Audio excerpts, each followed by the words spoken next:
በል አልተቀየረም አይደል ቁጭ በል ያው ካልጣፈጠ ቀይራል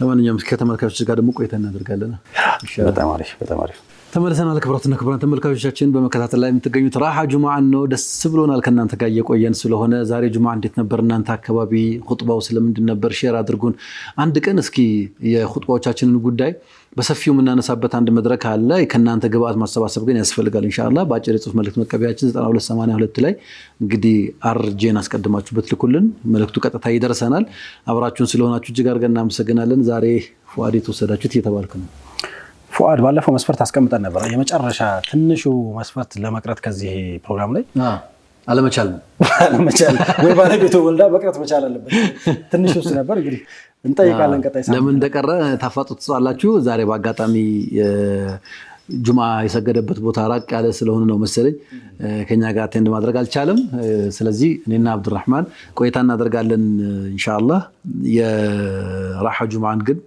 እናንተ ቡና እየጠጣችሁ ነው ታሳልፉት እኔ ቡና ወዳጅ ነኝ ባይዘው ማሻአላህ በቲላዋ ነበር የጀመረው በጣም ደስ ይል ነበር ወደ ሱዳን ነበር የተጓዝነው ሰምተን ነበር ኦሬዲ በጣም ደስ ይላል በጣም ወላሂ ደስ ይላል እንግዲህ ሚንበር ቲቪ ከተመሰረተ በቴሌቪዥን ከሆነ 5 አመቱ ነው በመልቲ ሚዲያ ደረጃ ደግሞ 10 አመት ቆይቷል በጣም ተጽዕኖ የፈጠሩ ስራዎችን ሲሰራ ቆይቷል የሚዲያን ስራ አውቀዋለሁና እኔ አንተ ምናልባት ሲኢኦ ስለሆንክ ብዙ ነገሮችን ትልትል ይችላል ሁሉንም ነገር ስለምትነጋ እኔ እንደው አትሊስት ፕሮግራም አካባቢ አውቀዋለሁና ሁሌ መደገስ ነው የሚሆነው አሁን እንኳን ራሃ ጁማዓ ዛሬ ሰራን መልሶ ቅዳሜ ጧት ቀረጻ ልንገባ እንችላለን ከሰፈር እስከሚንበር ወይ ምናምን ልሰራት ይችላልና በተቋም ደረጃ እነዚህን ሁሉ ፕሮግራሞች ለዛውም ደግሞ የተመረጡ ፕሮግራሞችን ሰውን የሚያናግሩ ፕሮግራሞችን እየሰሩ 5 አመት መቆየት ቀላል አይደለም ምናልባት አንተም ከፊት ደግሞ ያለህም ሰው ስለሆንክ ከልብ እናመሰግናለን ቴሌቪዥኑ በተለያዩ ፕሮግራሞች ስቴክሆልደር የምንላቸውን አካላቶች ሲሸልም ሲያመሰግን ነበር ሰራተኞችን ጭምር ማለት ነውና እኔ ተቻ አድርጎኛል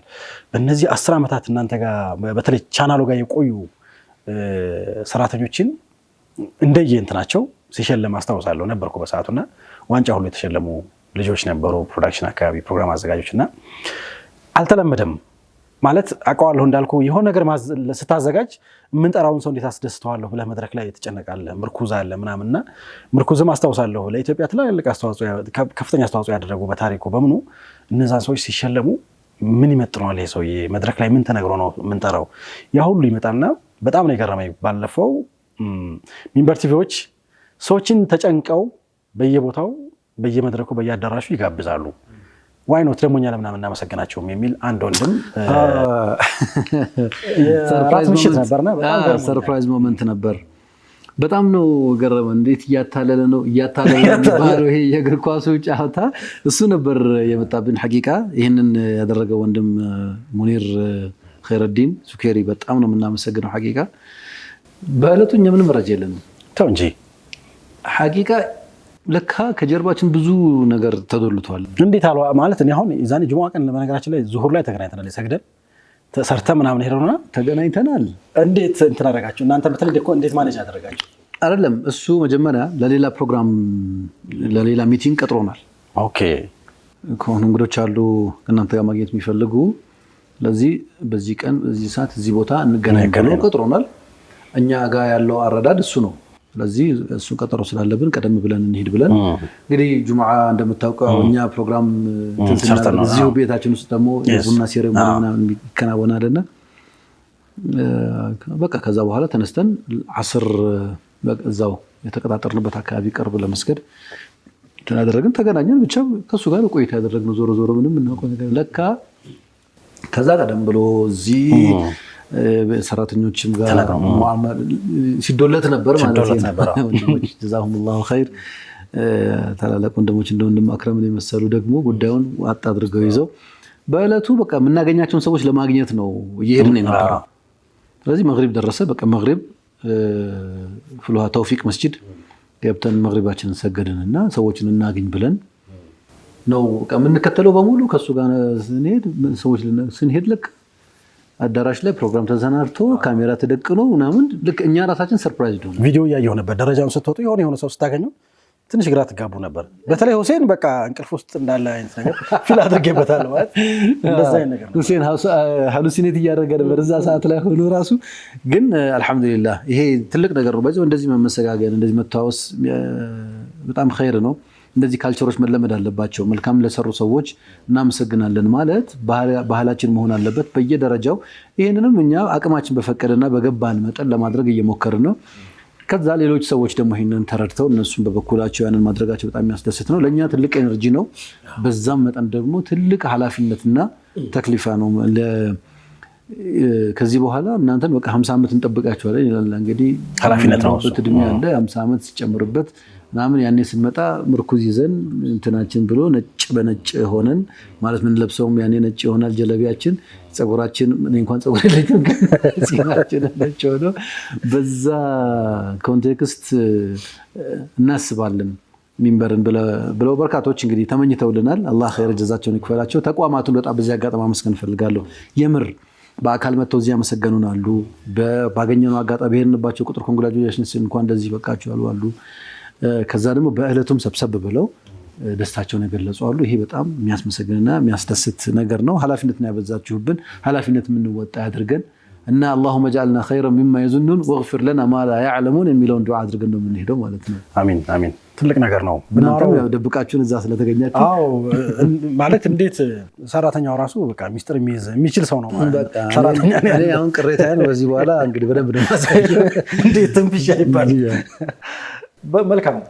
ሰሞኑን እንግዲህ ምስራቅ ኢትዮጵያ አፋር ውስጥ ትልቅ የእሳተ ገሞራ ፍንዳታ ነበር። በጣም አስደንጋጭ ነበር። ምናልባት በእስልምና እንዴት ይታያል፣ እንደ ሙስሊም እንደዛ ነገር ሲከሰት ምን ማድረግ አለብን የሚለውን ነገር ሊወራ ይችላል። ግን በጣም ዓለምን ያነጋገረ የእሳተ ገሞራ ፍንዳታ ነበር ዳሎል አካባቢ የተከሰተው። 12,000 ዓመት በኋላ የመጣ የሚገርም እኮ ነው የሚለው ግን ድንገት ነው ደግሞ የመጣው። የሆነ ሰዓት ላይ የቂያማ ምልክት ቂያማም እኮ እንደዚህ ነው የሚቆመው ማለት ቂያማም ድንገት ነው። አንተ ነገር አለሙ ሰላም ነው ተብሎ ነው ሁሉም ነገር ከአለም የኩን ቢልአምስ የሚሆነው። እርግጥ ነው መቼም ላ ኢላሃ ኢለላህ ያለች ነፍስ መጀመሪያ ቂያማ ከመቆሙ መሬት እና ሰማዩ ከመደበላለቁ በፊት አላህ ሹልክ አድርጎ ይወስዳታል ሩሑን። ግን ቂያማ የሚቆምባቸው ሰዎች አሉ። እንደዚህ ነው፣ ድንገት ነው፣ ፈጃተን ይመጣል ማለት ነው። እና ይሄ ደውል ነው። ተጠንቀቁ፣ ተዘጋጁ። እንግዲህ ይሄ ተጠንቀቁና የተዘጋጁ ጥሪ መተላለፍ ከጀመረ 1400 ምናምን ዓመት አለፈው። اقتربت الساعة وانشق القمر ብለው መልእክተኛው አለይሂ ሰላቱ ወሰላም አላህ ሲነግራቸው ጊዜዋ ተዳርሳለች፣ ጨረቃም ተከፈለች ብሎ አላህ Subhanahu Wa Ta'ala ሲነግር اقتربت الساعة اقترب ማለት እኮ ደረሰ፣ ተጠጋ፣ ቀረበ ማለት ነው። እንግዲህ ያኔ ቀረበ ከተባለ አሁን በምን ያህል መጠን ቀረበ ብለህ ማሰብ ነው። ስለዚህ ወደ ቂያማ እየቀረብክ ስትመጣ ይበልጥ ራይቸስ ይሁንክ መልካም ሰው ይሁንክ መምጣት ነው የሚጠበቅብህ። ወደ አላህ ይበልጥ ተውበት ማድረግ ነው፣ አላህን መማጸን ነው። اللهم إنا نعوذ بك من جهد البلاء ودرك الشقاء وسوء القضاء وشماتة الأعداء የሚለውን ዱዓ ማብዛት ያስፈልጋል። ማለት በውሃ በጎርፍ እንዳትወሰድ በመዘልዘላም እንዳትጠፋ አላህን መማጸን ተስቢህ ማድረግ ይፈልጋልና በጣም የሚያጅበው ከሳተላይት ኖቲስ ይደረግ ነበር። ከሳተላይት በግልጽ ይታይ ነበር። ጉሙ ሰማዩን ሸፍኖ እንደውም ኤር ትራንስፖርትም ሁሉ አስተጓጉሎ ነበርና በጣም ይገርመኛል። እንደውም አንድ የመናዊ ባለፈው እየሰማው ኢትዮጵያ ላይ ለፈነዳው ቮልካኖ የመን ምን አግብቷት ነው የምታጨሰው? ቀይ ባህርን ተሻግሮ ነገራችን ላይ የመን ህንድ ኢራን አካባቢ ድረስ ሁሉ የበረራ ተስተጓጉሏልና አንድ ነገር አስታወሰኝ። እንደው አንዳንዴ ቅርብ ነው ሲባል አንድ ነገር ቂያማ ይቆማል እንደዚህ ሲባል አንድ ጣሊያናዊ ሰው ይወራል በወሬ ደረጃና ድሮ በኢትዮጵያ ውስጥ እየኖረ እሱ ወደ አስመራ እየሄደ ነው። ከአዲስ አበባ ወጥቶ እንጦጦ ተራራ ላይ ሆነና ዘወር ብሎ ከተማውን አያት። አዲስ አበባ ሩቅ፣ አስመራ ቅርብ አለ። ወይ የምትሄድበት ነው ቅርብ ሁሌ። አዎ ልክ ነው። የምትሄድበት ነው የምታውቀው ቦታ ስለሆነ የምትሄደው እንደዛ ነው። እየቀረብከው ነው የምትሄደው። እድሜያችንም እንደዛ ነው የሚሆነው። እንደው የአየር መንገዶች በረራ ምናምን መስተጓጎሉ ከተነሳ ይቀር አንድ ነገር ብናነሳ ደስ ይለኛል። ሰዎች ምናልባት እንግዲህ በተለያየ የትራንስፖርት አማራጮች ይጓዛሉ። አንዳንዴ የምንጓዝበት መንገድ መኪናም ፕሌን የምንበለው ምንም የምንበለው ክስክስ ብሎ ሰው እንዴት ከዚህ ይወጣል? እኛም ራሱ ምናውቃቸው ብዙ ሰዎች አሉ። ሰው እንዴት ይወጣል ምናምን ብለህ ግን ሰዎች ምንም ጭረት እንኳን ሳያገኛቸው ይወጣሉ። አንዳንድ ቦታ ደግሞ ምንም ያ ነገር ምንም ሳይሆን ሰዎች ደግሞ ይሞታሉና እዚህ ጋር ገጠመኞች አሉ ብዙ የምናውቃቸውና እነሱ ነገሮች የተወሰነ ነገር ምናነሳ ነገር ያነሳዋል። ካነሳኸው አይቀር ሁለት ነገር እንዲሁ ትዝ አለኝ። በፕሌን ጉዞ ላይ ማለት ነው በተለያዩ አጋጣሚዎች ከከተማ ከተማ ትንቀሳቀሳለህ፣ ከሀገር ሀገር ትንቀሳቀሳለህ እና ፕሌን በምድራችን ላይ ብዙ አይነት መጓጓዣዎች አሉ። ከእግር ቀጥሎ ይመስለኛል ሴፈስት መጓጓዣ ወይም ደግሞ በጣም እንትኑ የተጠበቀ ደህንነቱ የተጠበቀ መጓጓዣ ከሚባሉት አንዱ የአውሮፕላን ነው። በብዙ ጥንቃቄ በብዙ ሳይንቲፊክ ሪሰርች እና እንትን በጣም ተጠብቆ ስለሚጓዝ ማለት ነው። በዓለማችን ላይ ከሚከናወኑ የአውሮፕላን ምልልሶች ውስጥ በጣም በጣት የሚቆጠሩ ምናልባት ናድር ትንንሽ አውሮፕላኖች ካሉ ትልልቆቹማ በጣም በብዙ ጊዜ ጠብቀን ነው የምንሰማው። እርግጥ አደጋውም አንዴ ሲደርስ እንትን ቢሆንም ጉዳቱ ከፍተኛ ቢሆንም እና አንድ ትልቅ ሙፈክር አለ መሐመድ ሙክታር ሽንቂጥ የሚባል እሱ አንድ ጊዜ ይላል ከአፍሪካ ሞርታኒያ ነው ሞርታኒያ ተነስቶ ወደ አሜሪካ ጉዞ እያደረገ ኤር አፍሪካ በሚባል ፕሌን እየሄድኩ ነው ይላል እና ይሄዱ in the middle of ልክ በቃ ፓሲፊክ ኦሽን እንደዚህ እያለፍን አውሮፕላኑ በቃ ግራ ገባው አለ። ኦኬ በመመለስና በመሄድ መካከል ግራ ይንገዳገዳል ይንገጫገጫል ረፍት አጣ። አንድ ሰዓት ከምናምን ዝም ብሎ ይርገፈገፋል አለ እና አንዷ ተነስታ ትጮሃለች አለ። በእንግሊዝኛ ነው የምትጮኸው እሱ ያን እንግሊዝኛ የትምህርት ቤት እንግሊዝኛ ካልሆነ በስተቀር ብዙ አይደል እና ግን አንድ ቃል ሰማለሁ ይላል ጂሰስ የሚል ቃል ሰማለሁ እና ሁላችንም ፈርተናል። ከዛ ምን አልኩኝ ይላል እዛ ቦታ ላይ ያ አላህ አሁን ብንሞት ከዚህ ሴትዮ አጠገብ ነው የምንሞተው ወላሂ ከዛ ቁል ሁወላሁ አሐድ አላሁ ሰመድ የሊድ ወለም ይውለድ ወለም የኩን ለሁ በቃ እሱን እንግዲህ ያኔ የቀራሁት ቁል ሁወላሁ አሐድ ለዘመናት ቢበተን ለብዙ ጊዜ ያገለግላል ይላል ማለት ሸሃዳ መያዝ በቃ አላህን አንድነት መስክሬ መሞት ነው ያለብኝ። መሞታችን ካልቀረ እንዴ በተመሳሳይ አቂዳማ አልንቀሰቀስም ብዬ ሸሃዳ ይዤ ሄድኩኝ ይላልና አንዳንድ ጊዜ በቃ መጨረሻ ላይ በሰላም አረፈ። ደግነቱ ግን ጉዳቱ በጣም እንትን ይሆን ነበር። ባህር ላይ ነው የምትወድቀው ምናምን ተፈልገህ ላትገኝ ትችላለህ። አይደለም ነገር ከተከሰተ አለቀ ነው የሚያደርገው ፉት ነው። ግን አንዳንድ ነገር በተቃራኒው ይከሰታል።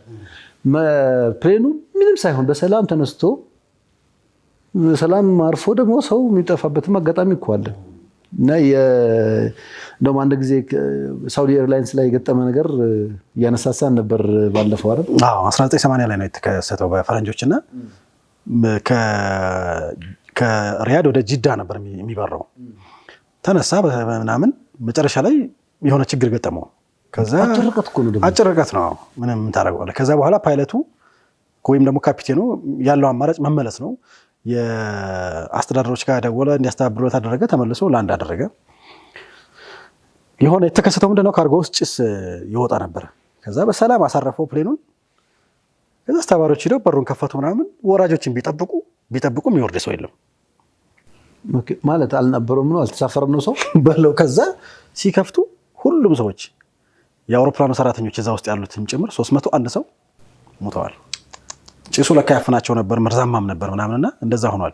አንድም አሜሪካም ላይ ተከሰታለ ደግሞ የዚሁ ተቃራኒ ማለት ነው። ያ ማለት አውሮፕላን በሰላም ተነስቶ ሄዶ በሰላም ተመልሶ አርፎ ግን ደግሞ የአደጋው ታይፕ ነው የሚለየው።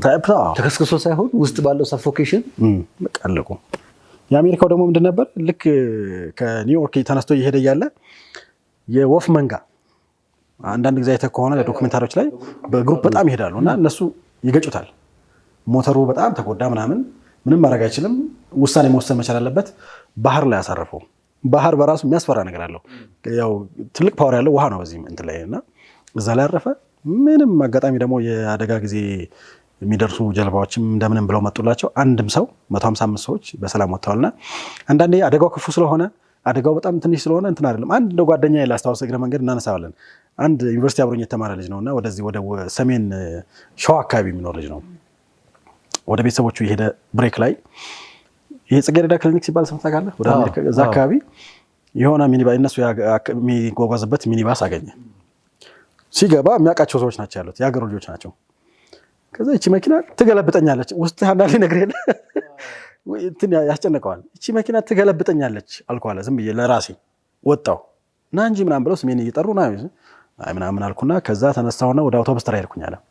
ሌላ መኪና አልፈልግ እቺ ምናምን ብዬ እዛ ሲሄድ እሷም ደግሞ ሰው ሳይሞላለት ስለቀረ መኪናው ሰው ፍለጋ እዛ ሄዷል። መኪናው ቀድሞት ማለት ነው። ይከተለዋል። ከዛ ደላሎች ይዘውት ሄዱና የት ይገባል? እዛው መኪና ውስጥ እቺ መኪና ትገለብጠኛለች አልኩ አለ።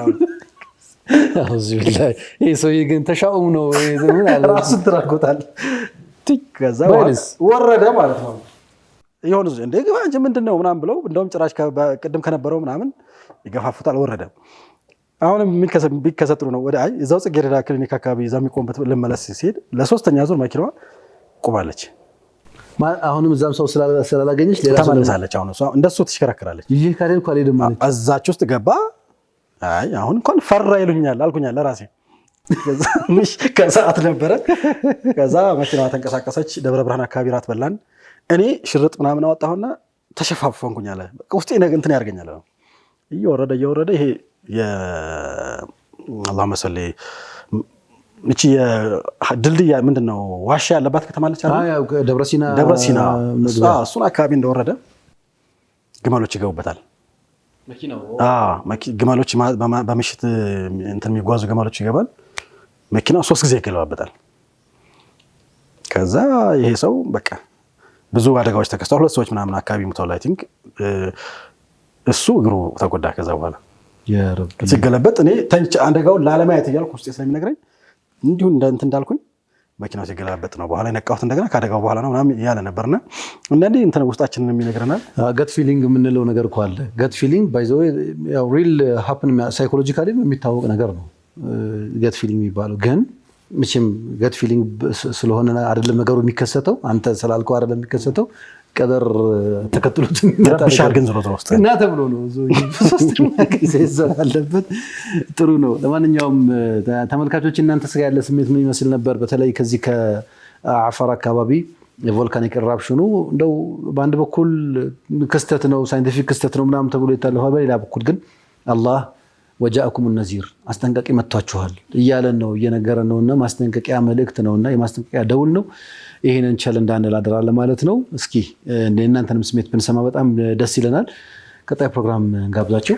በጣም ጥሩ። እንግዲህ በተከታታይ ሳምንታት ስናቀርባቸው የነበሩ ግዙፍ የሆኑ በዓለም ውስጥ በጣም የሚታወቁ ትላልቅ መስጂዶችና ታሪክ ያላቸው መሳጅዶችን ስናስጎበኝ ነበር። ካስታወስክ ከመዲና መስጂድ ነበር የጀመርነው። መስጂድ ነበዊ በጣም የሚገርም እንትን ነበረው፣ ብዙ ተወደው ነበር። ከዛም ወደ ኳታርም ሄደን ነበረ።